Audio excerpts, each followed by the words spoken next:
고린도전서의 마지막 장에 이르렀습니다. 부활에 대한 이야기로 끝나는 것 같지만 이 마지막 16장에 이르러서는 상당히 좀 현실적인 일들을 다루고 또 그 사람의 이름들도 다음 시간에 이렇게 언급되면서 뭔가 전해줄 메시지가 있는 바, 이 성경이 그 편지라는 것을 느끼게 해주는 그런 그 자세한 내용들로 이렇게 뒤에는 마감을 하게 됩니다. 이 바울은 이 마지막 부분에서도 실은 쉽게 그냥 넘겨보낼 수 없는 그런 깊은 메시지를 주려고 하고 있는데, 이제껏 우리가 고린도서를 해오면서 고린도 교회를 향하여 상당히 많은 부분과 다양한 방면에서 바울의 질책 혹은 지적 혹은 권면, 위로 이런 것들이 계속 있었지 않습니까? 그러다가 이제 막판에 가서 부활에 대한 메시지로 강력하게 정리를 하는데, 이 마지막 16장에서는 이제 다시 살아나는 것이 신자의 결국이라는 것을 강조하면서 그 다시 살아날 수 있는 영적인 믿음의 힘을 갖고 있는 신자가 그럼 이 땅에서 살면서 어떤 그 현실적인 부분에서 신앙의 어떤 자세, 부활하는 자답게 갖추어야 될 삶의 모습, 이런 것들을 한 번 더 언급하면서 마감을 하고 있다는 것입니다. 그런데 그것이 공교롭게도 오늘 이 16장에는 도입되는 부분에 그 모든 신자의 자세를 연보라는 메시지로 풀어가고 있다는 것입니다. 연보는 옛날에 헌금을 연보라고 그렇게 자주 말하기도 했는데, 교양이 있는 그런 목사로서 설교 중에 헌금에 대한 이야기를 한다는 것이 상당히 부담스러움을 느끼게 만들 수 있습니다. 여러분이 착각을 하지 말아야 될 것은, 어떤 목사님이 저 목사님은 헌금 설교를 안 한다라고 해서 훌륭한 목사가 결코 아닙니다. 다만 한국 교회가 이 헌금에 대해서 잘못된 가르침의 병폐들이 워낙에 많다 보니까 그런 문제점을 깊숙이 알고 깨닫고 거쳐왔던 목사님들이 되도록 헌금에 대한 설교를 안 하는 것이 뭔가 격조가 있어 보이는 그런 그 느낌을 늘 갖고 사는 것이 이게 사실이에요. 그러나 헌금이 무언가를 잘 가리키고 또 올바른 헌금 생활을 할 수 있는 지도를 하는 것이 마땅합니다.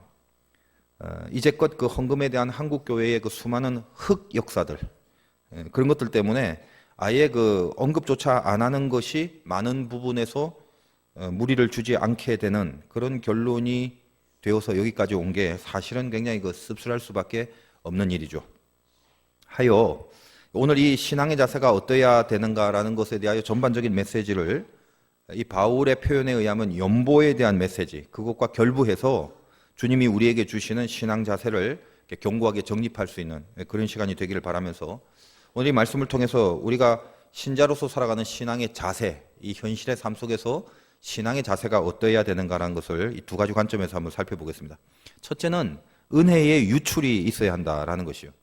생명이라는 것은 들어가고 나오는 게 있죠. 숨을 쉰다, 들이마시고 내쉬고 들어가고 나오는 게 있어야 생명이 유지가 되는 것처럼 인풋과 아웃풋, 들어가는 것이 인풋, 나가는 게 아웃풋 그러는데 항상 이 유기적인 관계 속에 있습니다. 자, 예를 들면 물을 많이 마셨어요. 인풋이 많다고요. 가만히 있지 않죠. 화장실에 가서 아웃풋을 해야 돼요. 쏟아야 된다는 것입니다. 인풋이 있으면 아웃풋이 되는 경우인데, 근데 이제 반대로 한번 생각해 보세요. 여러분이 운동을 많이 해서 막 땀을 많이 나거나 아니면 찜질방, 사우나 이런 데 가서 막 땀을 빼거나 이렇게 수분을 많이 몸에서부터 아웃풋을 먼저 해버리면 그 다음엔 자연스럽게 물을 마시게 되죠. 물이 마시고 싶고 인풋이 따라온다는 것입니다. 그러니까 아웃풋이 먼저 되고 그 아웃풋이 인풋을 잡아당기는 경우가 굉장히 많아요. 의외로. 은혜라는 것도 그런 관점에서 또 그런 순서에서 한번 살펴볼 필요가 있는 거죠. 은혜가 나에게 먼저 넘치는 것도 귀한 겁니다만 내 안에 있는 은혜를 일단 유출해서 이렇게 빼내주면 다시 은혜가 들어오는 그런 기회가 됩니다. 그 빼내주는 것을 유출이라고 하는데, 예를 들면 저 같은 목사를 한번 봅시다. 제가 어떤 은혜에 유출한다. 저는 이제 말씀을 증거하는 일이 주로 해야 될 사명이기 때문에 이 말씀을 증거하는 일에 집중을 하게 되면, 그 은혜를 계속 유출하게 되면 인간이니까 예를 들면 몸이 지칠 수 있고 또 피곤할 수도 있고 힘이 들 수도 있는 건 사실이겠지만, 많은 경우에 있어서 그런 피곤함과 상관없이 그 아웃풋이 되는 순간에 깊은 내 안의 내면 속에 다시 흘러 들어오는 그런 은혜의 충족을 경험하게 됩니다. 그러면서 뭘 느끼냐면, 사역이라는 게 이런 생명의 일들은 이런 흐름이 있구나라는 거죠. 목사인 저뿐만 아니라 여러분도 마찬가지입니다. 신자로서 살아갈 때 여러분이 받은 은혜에 대하여 이걸 간직하는 것이 아니라 흘려보낼 때 유출할 수 있는 그런 마음으로 살아간다면 유출하는 순간 다시 채워지는 은혜를 언제나 맛볼 수 있더라는 것입니다. 대부분은 다 우리가 받아 누릴 은혜에만 집중하면서 사는 경우가 익숙해요. 근데 오늘 이 말씀을 통해서 다시 한번 생각을 조금만 바꿔보자는 거예요. 받아 누리려고 하는 목표도 중요하지만 내가 이것을 유출시킬 은혜에 우리는 얼마나 집중하고 이것을 얼마나 의식하고 살았나, 그겁니다. 인간이 부족하니까 저도 마찬가지입니다만 가끔은 좀 준비 안 된 채로, 이렇게 아직 충족이 안 되고 풍성하지 않은 채로, 충만하지 않은 채로 어떤 경우에 이렇게 턱 하고 부름받는 경우가 있죠. 또 어떤 경우에 어떤 일을 하게 되는 그런 경우가 있다는 것입니다. 그러면 이게 좀 없어 보이고 아직도 부족하다는 게 상대적으로 평소보다 훨씬 더 부족함을 느끼는데도 불구하고 이게 은혜가 걸려있는 문제다, 또 은혜에 대한 것이라고 판단된다면 이 자기의 결핍 가운데도 반드시 이 흘려보낼 은혜를 내 안에서 이렇게 유출시킬 거다라는 것에 집중할 수 있어야 된다는 것입니다. 그러면은 흘려보내는 과정 가운데 다시 채워짐의 은혜를 만나게 됩니다. 여러분이 이제 예배 자리에 나오거나 무슨 기도회를 간다거나 할 때는 은혜를 받으려는 목표가 있지 않습니까? 그래서 우리끼리 어떤 얘기예요? 우리 은혜 받으러 갑시다. 혹은 뭐 은혜 받읍시다. 이렇게 인사를 하기도 하고, 받는 거, 이게 목표잖아요.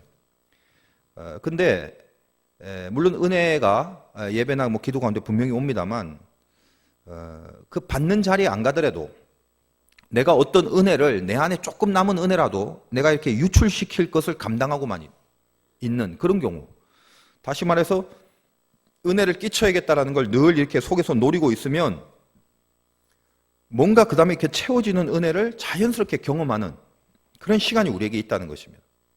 살다 보면 우리가 어떻게 다 완벽하게 충전이 돼 있을 수 있겠습니까? 뭐 이렇게 빠질 때가 있고 힘들 때가 있고 준비가 안 될 때가 있죠. 그런데도 불구하고 우리 의식상 신앙의 자세라는 게 뭐냐면 여기 은혜가 달린 문제다, 이렇게 딱 생각하는 순간 서슴지 말고 좀 많이 없더라도 아무튼 저 짠해서라도 은혜가 달린 문제다라고 생각하면 이 은혜를 끼칠, 이게 유출시킬 자세를 취해야 된다는 것입니다. 이게 신자의 자세입니다. 그래야 다시 공급받는 그런 하나님의 은혜를 맛볼 수 있다는 거예요. 오늘 본문 16장 1절에 어떻게 시작을 하냐면 성도를 위하는 연보에 관하여는 내가 갈라디아 교회들에게 명한 것 같이 너희도 그렇게 하라. 이 성도를 위한 연보라고 했는데 이 성도는 누구를 말하냐면 고린도 교회 성도가 아니라 그 예루살렘 교회의 성도입니다. 이 예루살렘은 팔레스타인 지역에 있는 아주 그 메인이죠. 제일 처음 가장 중요한 이 초대교회의 핵심적인 교회입니다.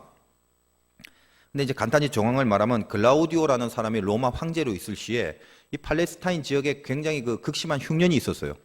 사도행전에서 다 예언된 그런 내용입니다만 어쨌든 간에 그러다 보니까 여기에 있는 예루살렘 교회가 상당히 기근 때문에 어렵고 힘들어졌단 말이에요.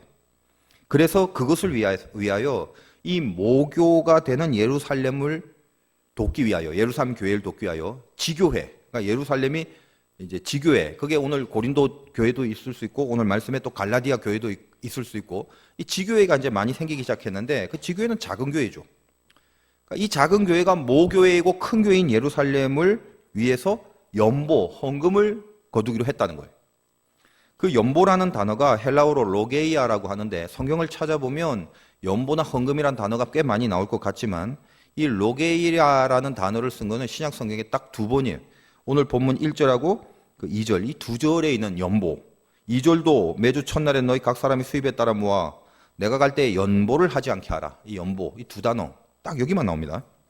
특별한 단어란 말이죠. 보통 우리가 헌금이라고 할 때의 일반적인 그런 개념보다도 이 연보 로게이아는 더 좀 구체적인 건데 오늘날로 치면 목적 헌금 이런 거예요. 우리가 작년에 110주년 맞이하여 스리랑카에 교회를 세우기 위하여 헌금을 거뒀지 않습니까? 그게 목적이에요. 목적 헌금. 이게 로게이아란 말이에요. 어찌 보면 이렇게 작은 교회가 큰 교회를 돕는다는 차원에서 목적 헌금을 하게 되는 상황이 됐다는 것입니다. 그래서 여러분이 지금 이 시점에서 그 헌금에 대하여 좀 중요한 사실을 하나 일단 알고 들어가야 되는데, 헌금이 뭐냐라고 했을 때 단지 어떤 내가 갖고 있는 물질을 드리는 신앙적인 그런 행위이기 이전에 그 헌금 자체가 그 예배의 일부라는 사실이에요. 헌금이 예배다. 예배 속에 반드시 있어야 될 내용으로서 헌금이 있다. 요 인식을 반드시 해야 된다는 것입니다. 그 2절을 다시 한번 봅니다. 매주 첫날에 너희 각 사람이 수입에 따라 모아두어서 내가 갈 때에 연보를 하지 않게 하라.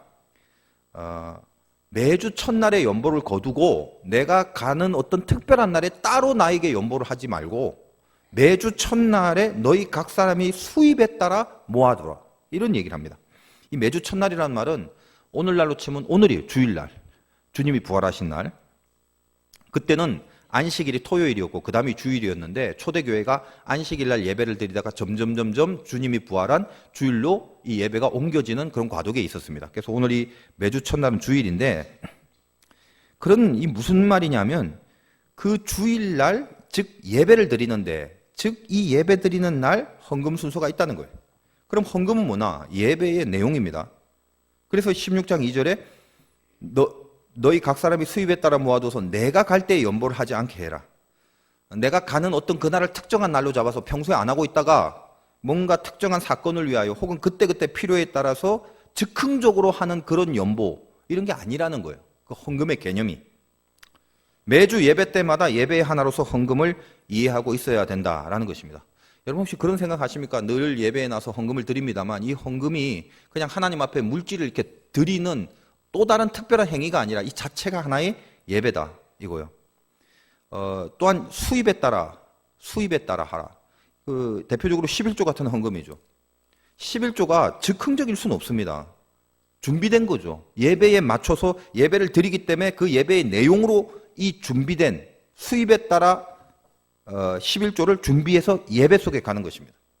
자기 창고에 가득 차게 될 그 부요함을 얻기 위한 조건으로 그래서 내가 투자하는 이런 돈이 아니라 그런 11조가 아니라 근본적으로 이 예배의 내용이라는 걸 잊지 말라는 것입니다. 많고 적음의 문제가 아니라 준비된 예배냐 아니냐 그것이 준비된 헌금이냐 아니냐와 결부되어 있다. 준비된 것에 대하여 합당해야 된다는 것이죠. 우리 알다시피 저희 교회는 좀 보수적이지 않습니까? 예배의 순서라는 것이. 그러니까 여러 가지 순서가 있다 보니까 초창기에 제가 부임하고는 어떤 생각을 했냐면 좀 이렇게 간략하게 축소를 했으면 좋겠다. 그래서 헌금이라는 것이 마음에서 우러나오는 자발성도 좀 필요한데 이렇게 헌금이 이제 우리 교회는 좀 인원이 작지 않은 편이니까 이렇게 쭉 걷는 순서를 생략하고 그냥 뒤에 이렇게 헌금통을 두면 그냥 알아서 헌금할 사람하고 말 사람 말고 이렇게 하면 더 간략하고 심플하고 시간도 절약되지 않을까 좀 그런 생각이 있었어요. 근데 제가 그렇게 하지 않기로 마음속에 이제 기도하면서 생각한 게 뭐냐면 헌금 시간에 이렇게 무슨 바구니를 돌리면 더 많이 나오고 자발적으로 하면 더 안 나오고 이런 걸 우려하는 게 아닙니다. 예배의 내용으로서의 헌금 이것을 중요시해야 되기 때문에 그래요. 우리 예배 중에 헌금 내잖아요. 이 시간을 예배 가운데 가져야 되는 거예요. 이게 예배라는 거예요. 그 다음에 특별 절기 때는 그렇게 번거롭게도 위에서 밑에서 다 나오면서 이렇게 절기 헌금을 내죠. 어떨 때는 현실적으로만 보면 그냥 자리에 있어 그냥 내면 어떻습니까? 근데 이 번거로운 작업을 하는 게 뭐라고요? 예배를 드리는 마음으로 걸어 나오는 것 자체가 예배 가운데 있는 거예요. 여러분이 이런 의식을 앞으로 하고 헌금과 연보가 왜 예배 속에 있는가를 인식을 하고 알고 거기에 대한 적합한 마음가짐을 가져야 되는 거겠죠. 그래서 저나 여러분이 헌금을 할 때 가져야 될 가장 근본적인 마인드가 이겁니다. 헌금은 예배의 내용이다. 마음 내키면 하고 또 어떤 목적이 있을 때만 그때 즉흥적으로 하고 준비되지 않은 채 호주머니에 돈 있으면 하고 없으면 못하고 대강 내고 그런 차원이 아니란 거죠. 매주 첫날 예배 때 헌금할 시간이 정해지는 그 예배 안에서 준비된 마음으로 헌금을 하라. 그 메시지라는 것입니다. 여러분 예배는 하나님의 은혜가 임하는 시간이죠. 그래서 그 받은 은혜를 내가 유출시키려면 받은 은혜를 유출시키라고 그랬는데 그 유출시키는 가장 첫 번째이자 본질적인 것이자 상징적인 것으로 그것이 연보가 됩니다. 무슨 말이냐면 고린도 교회가 지금 하나님의 은혜를 진짜 받은 교회라면 교회의 정체성이 뭐냐면 그리스도가 머리로 한 지체들이죠. 그러니까 우리는 지금까지 고린도 교회의 문제를 다루면서 초반에 분열과 갈등에서부터 시작되지 않았습니까? 너는 바울파, 나는 아볼로파, 너는 게바파, 너는 그리스도파. 그러면서 서로 나뉘어지고 분열과 당파가 벌어집니다. 연합이 없어집니다. 그리고 서로 자기의 의를 드러내려고 길을 쓰고 있고 은사조차도 자기만의 은사 속에 갇혀서 남을 생각하거나 남을 포용하거나 남을 사랑하는 것과는 상관없이 그 말은 뭐냐? 남을 생각하고 다른 지체를 생각한다는 것은 주님을 머리로 하여 나와 연결된 유기체가 교회다라는 생각을 해야 되는데 그런 사실을 깨닫지 못하면 하나님이 이끌어가는 이 교회의 운명에 대하여 그 진리를 인식하지 못하면 하나님 나라가 든든해질 수 없다라는 거죠. 지금 거기에 대한 지적들을 사도 바울이 계속하고 있지 않습니까? 그래서 이걸 좀 확대해 보면 지금 예루살렘 교회가 큰 교회고 고린도 교회가 작은 교회라 할지라도 뭐가 크냐 작냐의 문제가 아니라 어떤 교회의 예산과 결산이 얼마나 크고 작냐의 문제가 아니라 서로 이 하나됨의 과정, 교회라는 게 그리스도를 머리로 한 유기체이기 때문에 주님의 교회로서 운명의 공동체, 서로가 서로를 위해서 섬기고 도와주고 이런 거, 그 운명의 공동체를 나타내 보일 수 있는 차원에서의 연보를 의미한다는 것입니다. 내가 은혜를 받았으면 은혜를 나누어 줘야겠죠. 어떤 방법으로 나누어 줍니까? 고린도 교회가 은혜를 받았다면 그 받은 은혜를 이 연보라는 수단을 통해서 저 예루살렘에 지금 힘들고 기근으로 말미암아 지금 어려워하는 그들에게 내가 받은 은혜를 이렇게 유출시켜서 이 돈이라는 수단과 도구를 통하여 1차적으로 이렇게 유출해 보낸다는 것입니다. 물론 가서 몸으로 도울 수도 있고 마음으로 도울 수도 있고 기도로 도울 수 있고 여러 가지 방법이 있죠. 그러나 그 첫 번째 내 은혜가 유출될 수 있는 통로와 수단으로 하나님이 연보를 사용하시고 있다는 거예요. 그래서 이 연보의 개념이 은혜의 유출의 첫 번째 본질적인 수단이다라는 걸 잊지 마시라라는 거죠. 여러분이 은혜를 받은 게 진짜 사실이라면 이 받은 은혜는 간직할 수가 없는 거예요. 간직하고만 있을 수 있는 게 아닙니다. 생명이기 때문에 그래요. 살아있습니다, 은혜가. 그래서 진짜 은혜를 받으면 은혜를 나누는 쪽으로 가게 되어 있어요. 만약 교회 안에 은혜의 그 인풋이 있으면 다시 은혜의 아웃풋이 있고, 아웃풋이 있으면 다시 인풋이 있고, 교회가 은혜가 있으면 은혜가 유출이 돼야 돼요. 우리 교회가 은혜가 있다면 우리 교회의 은혜를 저쪽으로 다른 사람이나 다른 교회나 다른 장소나 다른 사람들이 받아 누릴 수 있도록 흘려보내는 역할을 해야 된다는 것입니다. 그래서 은혜가 아웃풋이 되면 또다시 하나님의 인풋이 생기는 원리, 그것을 특별히 이 연보라는 예배의 내용으로 강하게 메시지화하고 있다는 걸 알라는 것입니다.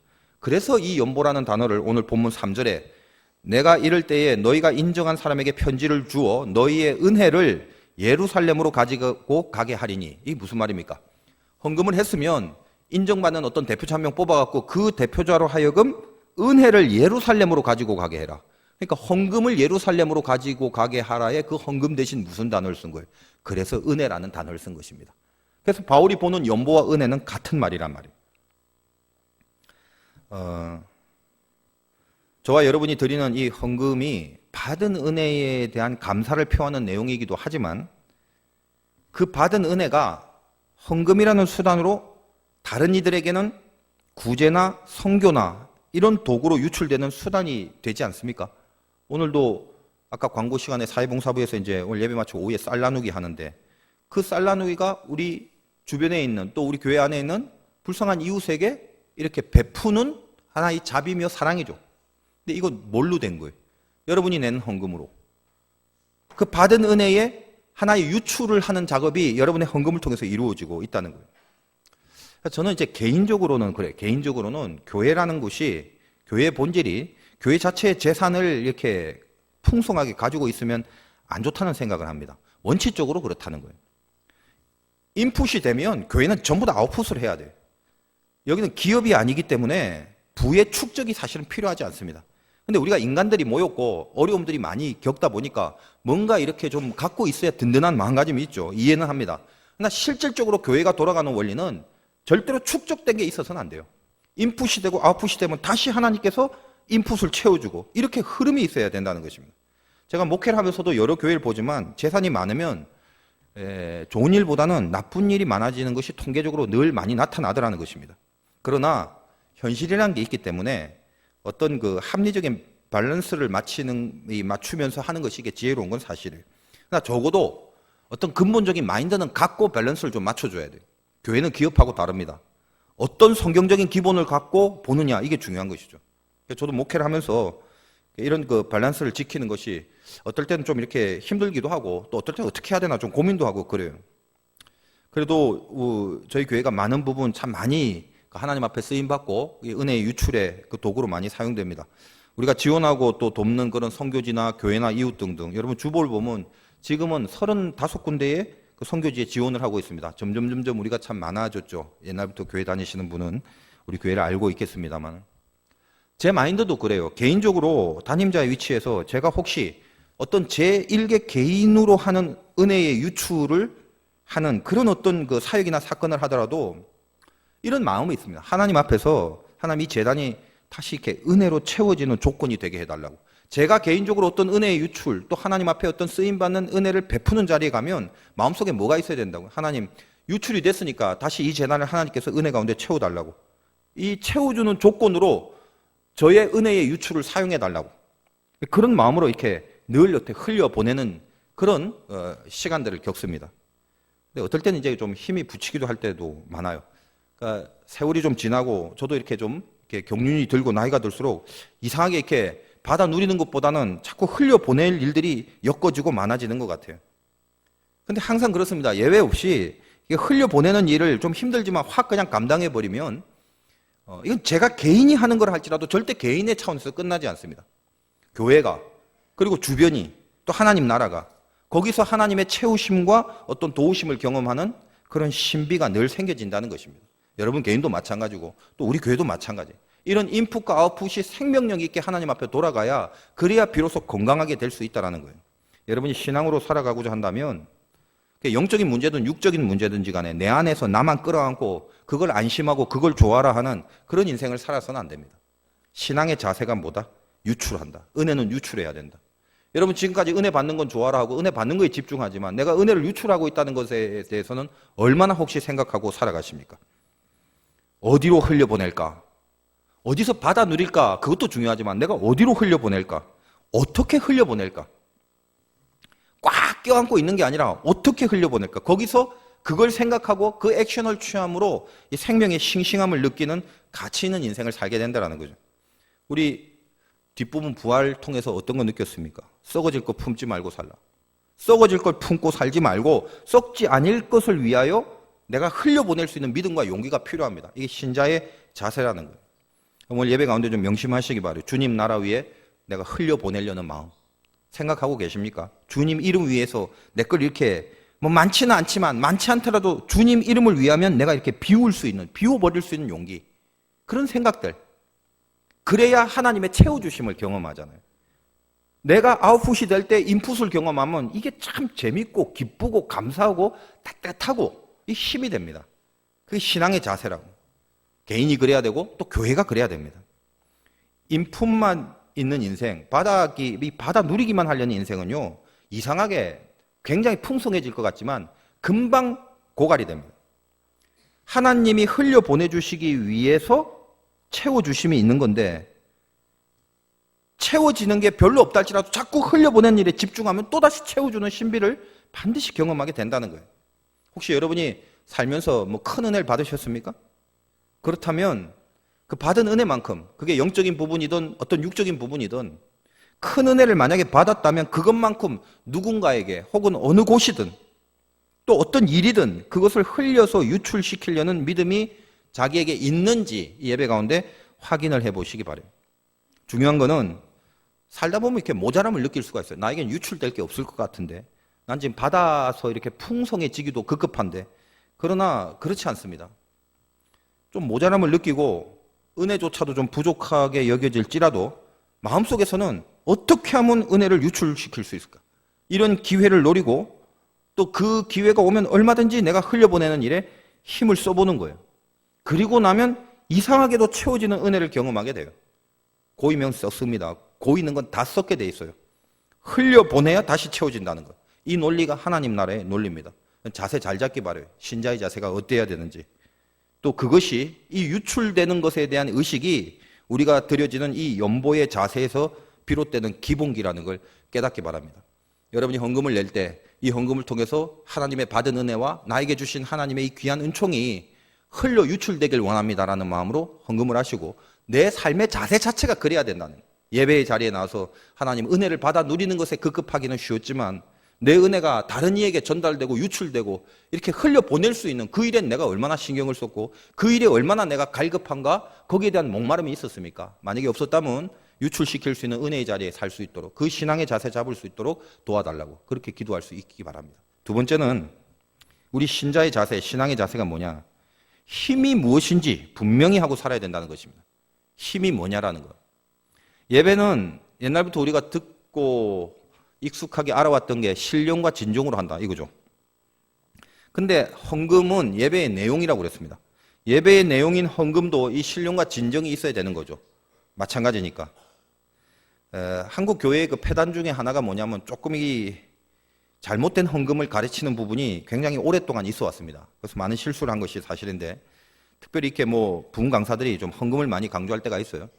돈이 필요한 교회, 뭐 건축을 앞둔 교회, 뭐 아무튼 간에 뭔가 이렇게 재정이 좀 굉장히 필요한 그런 교회에 특별히 이렇게 그 리스트가 있더라고요. 어떤 강사를 모시면 이 강사는 아무튼 간에 집회만 하면 그냥 흘러넘치는 풍성한 헌금이 나온다. 그러니까 이분을 모셔야 된다. 막 이런 정보들이 생기기 시작해요. 아, 그 강사가 오면 돈 없더라도 옆 사람한테 막 빌려서라도 헌금을 하더라. 막 그런 그 정보, 그런 리스트들이 있고. 잘못된 거죠. 물론 하나님께서 합력하여 선을 이루시기 때문에 어떤 하나님의 의도가 속속들이 숨어 있는지 그건 저는 잘 모릅니다. 그러나 본질적인 성경관에 의하여 말한다면 그런 헌금관은 절대로 좋은 거 아닙니다. 절대로 맞는 게 아니죠. 그러다 보니까 이 본질적인 진리를 이렇게 왜곡하는 우를 범한 사례들이 너무나 많습니다. 여러분, 돈이요, 왜 민감한 줄 아세요? 돈은 막강한 힘을 갖고 있기 때문에 그래요. 왜 돈 얘기가 예민한지 아세요? 돈이 파워기 때문에 그래요. 돈이 있으면 거의 안 되는 것이 없어요. 만몬입니다. 그 만몬 신이 오늘날 이 세상을 지배합니다.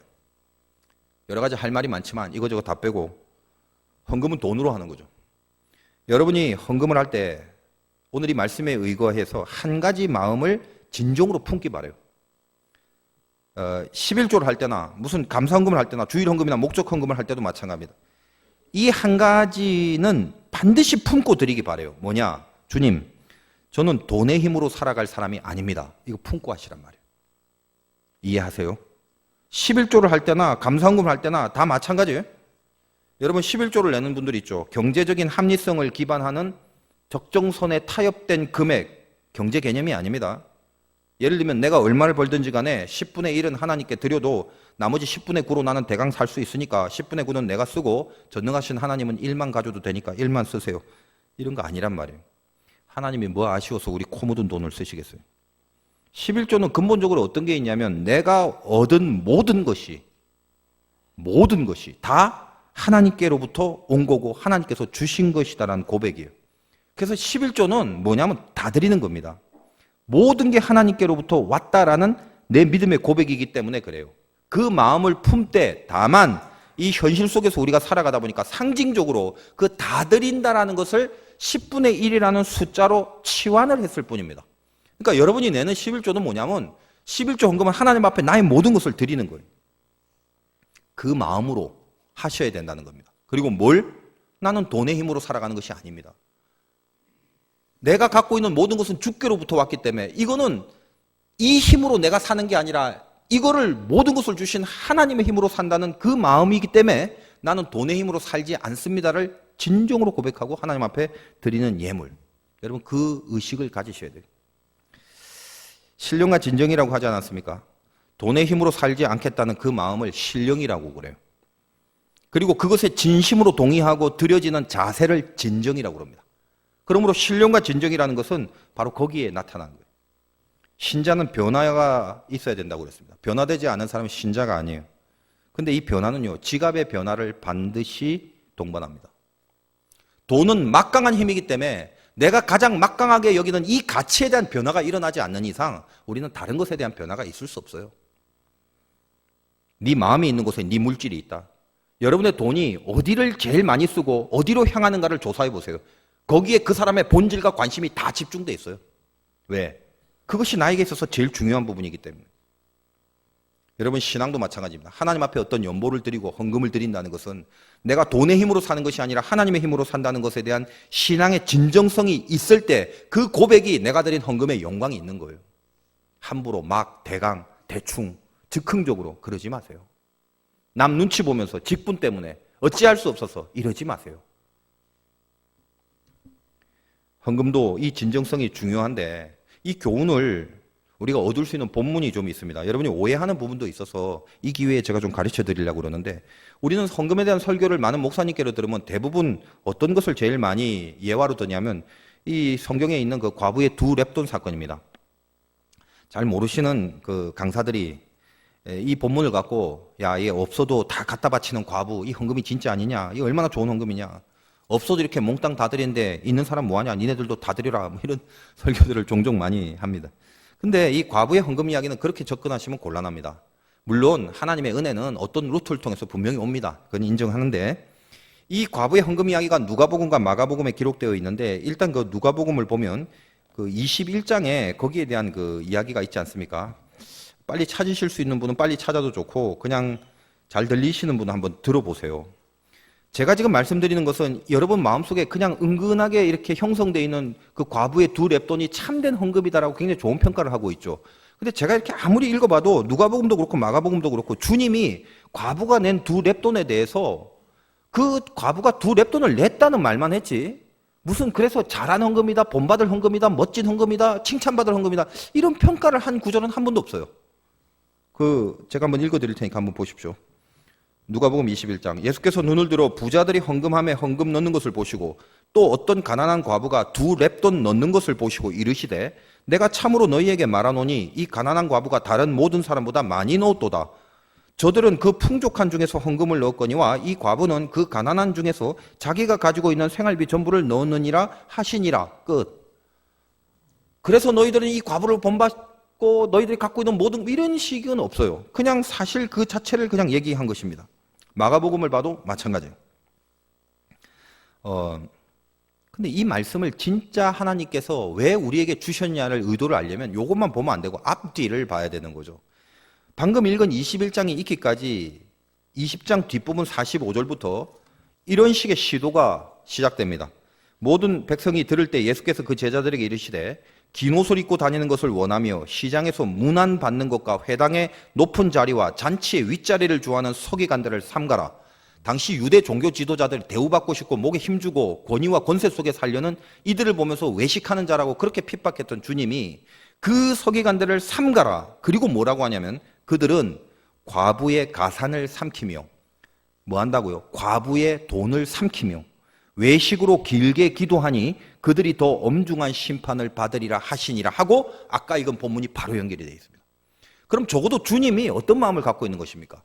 그 유대 종교 지도자들이 과부의 가산을 삼킨다라는 것을 통탄해하면서 그거에 대한 메시지를 주려고 이 두 렙돈 사건이 있는 것이죠. 조금 더 이해를 돕기 위해서 방금 읽은 이 과부의 헌금 사건 이후에 주님의 칭찬은 하나도 없었지만 그 다음에 연결되는 5절은 이렇게 시작됩니다. 어떤 사람들이 성전을 가리켜 그 아름다운 돌과 헌물로 꾸민 것을 말하며 예수께서 이르시되 너희 보는 이것들이 날이 이르면 돌 하나도 돌 위에 남지 않고 다 무너뜨려지리라. 주님은 이 성전이 돌 위에 돌 하나 남지 않고 다 무너질 성전으로 본 겁니다. 헛된 걸로 본 거죠. 실제로 유대 전쟁이 났을 때 이 성전은 정말 돌 위에 돌 하나 남지 않고 전부 다 무너뜨려지는 역사가 나타나게 됩니다. 지금 이 얘기의 배경이 무엇입니까? 지금 이 성전은 헤롯 성전이라고 그러는데 여러분 그 헤롯 성전이라는 것은 조금 우리가 역사적인 그 배경을 좀 알 필요가 있습니다. 긴 내용이지만 간단히 줄이면 헤롯이라는 사람이 유명하잖아요. 여러 번 들어봤어요. 이 사람이 에돔 출신이에요. 에돔이란 말은 에서의 후예인데 이스라엘로 치면은 이방 사람이란 거예요. 그래서 이들은 유대인과의 계속적인 그 다툼 속에 늘 역사 속에 살아왔지만 이 헤롯이 유대 쪽에 들어오면서 유대인의 어떤 그 동의와 아니면 그 유대인의 어떤 여론적인 긍정적인 의견 뭐 이런 게 없었겠죠. 왜냐하면 이방인이니까. 근데 헤롯이 간사해서 정치적 야욕이 있었습니다. 로마에게 빌붙어서 한 자리를 하려고 그랬어요. 아주 그걸 잘합니다. 그래서 이 헤롯 왕가가 세워지게 돼요. 로마도 보니까 뭐 그냥 아부도 잘하고 괜찮을 것 같아서 분봉왕 자리를 줍니다. 이제 문제는 어디에 있냐면 분봉왕 자리에 있으면서 로마에게 잘 보여야 되는데 로마에게 잘 보이려면 자기가 거느리고 있는 유대인들을 잘 자기가 다스려야 되겠는데 이게 유대인들이 에돔 출신인 자기를 환대하지 않는다는 거죠.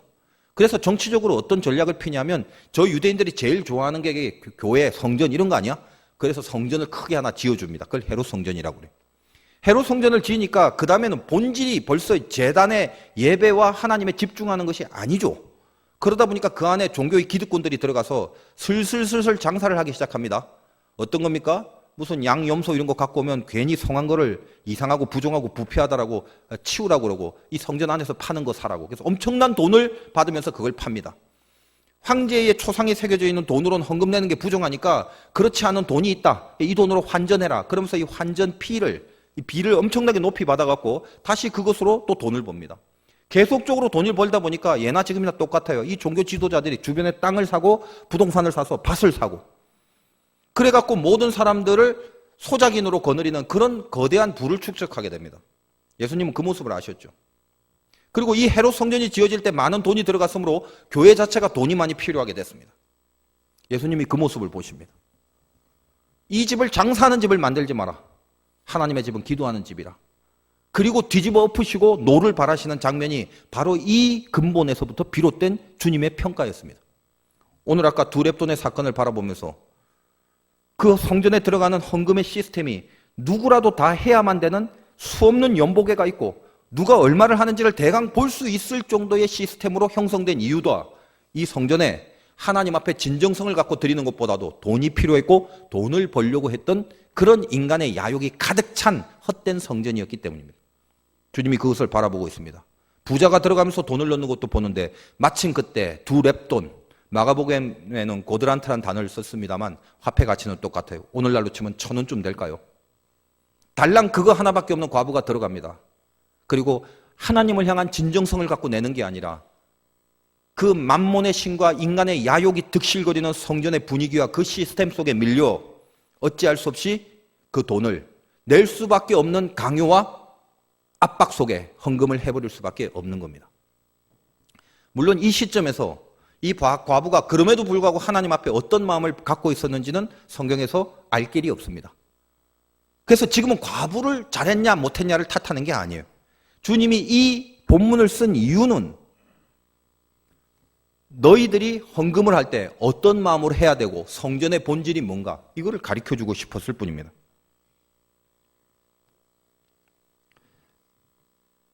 여러분이 내는 헌금의 진정성이 어디 있습니까?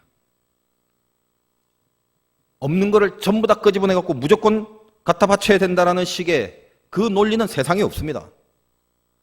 전부 다 갖다 바칠 수도 있죠. 그러나 그게 정말 진정성입니까?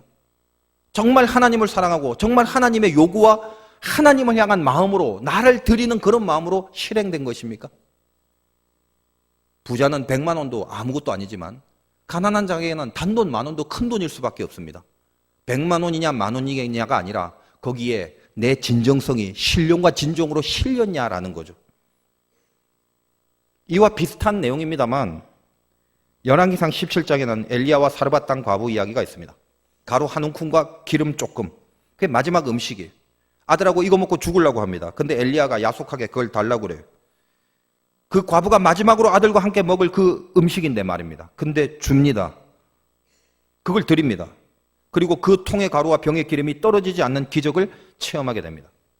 이 사건도 이 과부의 두 렙돈과 이 등가 가치로 친다면 비슷한 거겠지만 이 열왕기상의 시작은 다릅니다. 열왕기상 17장 시작은 8절에 이렇게 말합니다. 여호와의 말씀이 엘리야에게 임하여 이르시되 너는 일어나 시돈에 속한 사르밧에 가서 거기 머물라. 내가 그곳 과부에게 명령하여 너에게 음식을 주게 하였느니라. 무슨 말입니까? 과부의 마음에 하나님이 그 음식을 주라는 마음을 심었다는 거예요. 그래서 과부의 마음이 어떻게 됐다? 억지로 강요에 의하여 강압에 의하여 외식하는 모양으로가 아니라 이게 정말로 드리고 싶은 마음이 생겨졌다는 거예요. 하나님이 주신 마음으로 신령과 진정으로 드려진 물질이라는 말입니다. 지금 제가 무슨 말씀을 하시는지 여러분 아시겠죠? 얼마냐, 양이 크냐 작냐, 가진 거의 전부냐 일부냐 이런 게 핵심이 아닙니다. 진정성. 하나님 앞에 내가 다른 힘으로는 살지 않겠다. 그 고백의 진정성으로 드려진 헌물이냐 이겁니다. 내가 하나님 앞에 예물을 드림으로 내 힘을 오직 하나님께로만 하겠다라는 진정성으로 이것은 주님의 것이고 주님 앞에 드립니다라는 그 진실된 마음으로 하나님 앞에 드려지는 연보며 확대해서는 그렇게 드려지는 예배며 확대해서는 그렇게 살아가는 삶의 자세냐 이거예요. 부자 청년이 있습니다. 물질적으로 부자였어요. 모든 율법 다 지켰어요. 그가 그 젊은 시절에 부유한 육적인 축복뿐만 아니라 영적인 부유함도 있었죠. 그 율법을 다 지키고 살았으니까 얼마나 큰 은혜를 받고 있었습니까? 그러나 그가 주님을 만나고 어찌 해야 되냐고 물어봤을 때 주님 앞에 신랄한 비수의 말씀이 꽂힙니다. 네가 갖고 있는 것을 가난한 자에게 나누어주고 나를 따르라는 말은 너 돈 아까워하냐 안 아까워하냐 그걸 보는 게 아니라 더 근본적인 말이죠. 너는 네가 살아가는 힘이 뭐냐? 그거 묻는 것입니다. 동일하게 저와 여러분에게도 주님이 그거 묻습니다. 네 진짜 힘이 뭐냐? 그거 분명히 한번 붙들어봐. 너 정말 진정으로 예수를 힘으로 살아갈 수 있는 사람이더냐? 그거 확인하는 것입니다. 그럼 네 재산을 가난한 자들에게 나눠주고 나를 따르라. 예수 믿는 사람은 전부 다 빌턴터리로 살아가야 된다는 말이 아닙니다.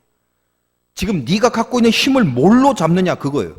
이 제자에게는 일생일대에 주님의 제자가 될 수 있는 절호의 찬스였습니다. 그러나 근심하고 끝내 돌아가 버리고 맙니다. 왜요? 그는 자기를 지탱하는 힘을 주님으로 삼을 수 없었습니다. 그가 안심할 수 있는 근거는 궁극에 있어서 돈이었기 때문에 그렇습니다. 여러분이 다른가요? 자기가 누리고 있는 그 부유함이 자기를 지키는 힘으로 그 인생으로 끝내 마감했습니다. 성경은 그 부자 청년의 이름조차 나오지 않아요. 만약 그때 주님을 따랐다면, 제자가 되었다면 아마 큰 인물이 되었을 것 같아요. 그러나 큰 인물이 되지 못하고 이름도 없는 그냥 부자로만 생을 마감합니다. 하나님이 주시는 진짜 은혜를 받은 사람은 하나 분명하여야 됩니다. 힘이 하나님께 있다는 것. 이거를 알고 살아가는 자세. 아십니까? 바울은 자기가 가야 될 곳, 또 자기가 해야 될 것들이 순탄하지 않았다는 걸 알고 있었습니다. 사도행전에서는 숱한 예언자들이 네가 가는 곳에 핍박과 결박이 있다라고 예언을 했지만 오늘 이 말씀 가운데도 마찬가지죠. 대적으로 가득했습니다. 사역이 많을수록 대적이 많죠. 방해 없는 일이 없습니다. 여러분도 은혜 받고 뭐 하나님 앞에 이렇게 뜨거워지면 일사천리로 일이 풀릴 것 같습니까? 인생 절대 그렇지 않습니다. 참 어렵습니다. 그런데 우리가 이런 인생을 살아가면서 절실한 게 뭐냐? 결국 힘입니다. 힘. 그 문제를 헤쳐나갈 수 있는 힘. 그게 필요하다는 거예요. 이걸 어떻게 해야 되나? 뭐를 어찌 결정해야 되나? 그런 모든 것들이 중요하지 않은 건 아닙니다만 사람의 판단이 아무리 완벽해봤자 이 불확실한 시대에 말입니다. 한치 앞이라도 우리가 예측이 가능합니까? 이걸 어떻게 할까? 뭘 어떻게 결정해야 되나? 딴에는 고민하고 세심하고 아주 똑똑하게 약삭빠르고 현명하게 다 플랜을 짰다 할지라도 이 불확실한 시대는 자기의 예측이 가능하게 실현될 가능성 거기에 대하여 기대 없습니다. 소망 갖지 마세요. 어떻게 살아야 됩니까? 고로 머리를 쓰지 말고 마음을 써야 돼요. 예수 믿는 사람이 살아가는 방법입니다. 오늘 본문 7절 고린도전서 16장 7절에 이제는 지나가는 길에 너희 보기를 원하지 아니하노니 이는 만일 주께서 허락하시면 얼마 동안 너희와 함께 머물기를 바람이라. 앞뒤를 다 빼고 읽었기 때문에 마음에 와닿진 않을 건데 이 뭐 별 중요한 건 아닙니다. 지금 바울은 자기 사역의 여정을 이렇게 쭉 얘기합니다. 뭐 겨울에는 어디 갔다 난 이렇게 갔다 저쪽에 뭐 이런 얘기를 할 건데 중요한 건 이 당신의 그 선교적 여행의 정황이 그때는요 이렇게 먼 곳을 오늘날처럼 뭐 비행기 몇 시에 이륙했다가 착륙하고 뭐 비행기 배편이 어떻고 이런 거 없습니다. 얼마나 불확실해요. 이 먼 선교 여행을 어디에 몇 시에 어떻게 착착해 나갈지 그 계획 자체가 힘들었다는 거죠. 그래서 바울은 계획이 있긴 하지만 막연한 채로 그냥 남겨둡니다. 그에게는 어떤 일의 종류, 그 일의 분량, 그 일의 어떤 순서 이런 게 중요한 게 아니었어요. 제일 중요한 게 그에겐 힘이었습니다. 힘. 헤쳐나갈 수 있는 힘. 7절 다시 이에 지나가는 길에 너희 보기를 원하지 아니하노니 이 말이 뭡니까? 내가 지금 지나갈 때 너희를 볼 수도 있고 안 볼 수도 있다. 그 말이에요 사실은. 딱 정한다고 되는 게 아니니까. 이는 만일 주께서 허락하시면 이게 핵심입니다. 주께서 허락하시면 얼마 동안 너희와 함께 머물기를 바람이라. 너희와 머물지 안 머물지가 뭐에 달려있다는 거예요? 내 계획과 내 머리를 얼마나 잘 쓰느냐가 아니라 주께서 허락하시면에 달려있는 거죠. 자세가 이겁니다. 이걸 마음을 쓴다라고 그래요. 표현이. 그러니까 바울은 이 인생 핵심이 그거예요. 하나님이 허락하시냐? 그거죠. 그래서 그 일에 하나님이 허락하시는 일을 하면 그 일에 대한 힘은 하나님이 된다는 걸 알고 있었기 때문에 그래요. 그 위에 보면 6절에 혹 너희와 함께 머물며 겨울을 지낼 듯도 하니 뭐 겨울을 어디서 나는 게 현명한지 니네와 함께 있는 게 현명한지 그리고 이는 너희가 나를 내가 갈 곳으로 보내어 주게 하려 함이라. 내가 지금 선교 가는데 돈도 없고 가진 게 없으니까 니네가 나를 얼마나 뒷바라지 해줄 수 있을는지 경제적 형편으로 얼마 정도 대줄 수 있을는지 기타 등등 수많은 것들이 있겠죠. 그러나 그런 생각으로 머리를 쓰는 것보다 바울은 뭐가 있었습니까? 힘이 필요했다는 게 힘. 주님이 허락하시는 것을 한다라는 그 마음을 먹는 게 바울에게 있어서는 1번이었다라는 거예요. 이게 우리 모두에게도 동일합니다. 이 복잡한 시대에 이것저것 생각한다고 생각을 하지 말라는 것이 아니라 그대로 풀려가는 경우 거의 없습니다. 나에게 있어서 중요한 것은 머리를 쓰는 것이 아니라 마음을 쓰는 거라고요. 거기에 대적도 있고 거기에 방해가 있어도 힘이 나에게 있는 게 아니라 하나님께 있기 때문에 그 힘으로 감당하고 살겠다는 자세, 주님이 허락하심은 하나님 안에서 그 힘만으로 내가 해나갈 거라는, 하나님만이 나의 힘이 된다는 그 마음을 품고 있는 거. 머리 쓰지 마세요. 여러분 머리 나쁘잖아요. 하나님의 성령의 감동으로 나에게 마음 쓰라고 주신 그 신령한 마음이 있는데 왜 이 마음을 안 쓰세요?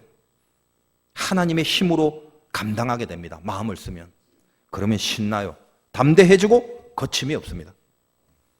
여러분의 연보가 내 힘이 하나님께 있음을 고백하는 수단으로 인식돼야 마땅합니다. 이제부터 드려지는 연보에 그 신앙의 고백을 실으십시오. 내가 머리를 쓰면 흠이 생기지만 내가 마음을 쓰면 힘이 생긴다. 하나님이 나의 힘이에요. 그 힘이 모든 방해와 대적을 이기게 합니다. 여러분 어려운 일이 놓일 때 있죠. 잘 나가다도 오늘 이 사도 바울처럼 대적이 앞에, 9절 봅시다. 내게 광대하고 유효한 문이 열렸으나 대적하는 자가 많음이라. 사역의 길이 쭉 앞에 있지만 일사천리로 뻗어나가지 않는다는 거예요. 대적과 방해가 있다는 거예요. 여러분도 마찬가지입니다. 어려운 일 놓일 때 있어요. 급작스럽게 어떤 대적이 눈앞에 보일 때 그때 횡설수설하고 휘청거리지 마세요. 잊지 마세요. 힘이 필요합니다. 그때 하나님이 나의 힘입니다. 그거요. 그게 말로만 그런 게 아니라 하나님이 나의 힘이라는 그 사실이 나의 진정성이 될 수 있는 그 삶을 사시기를 주님의 이름으로 축원드립니다.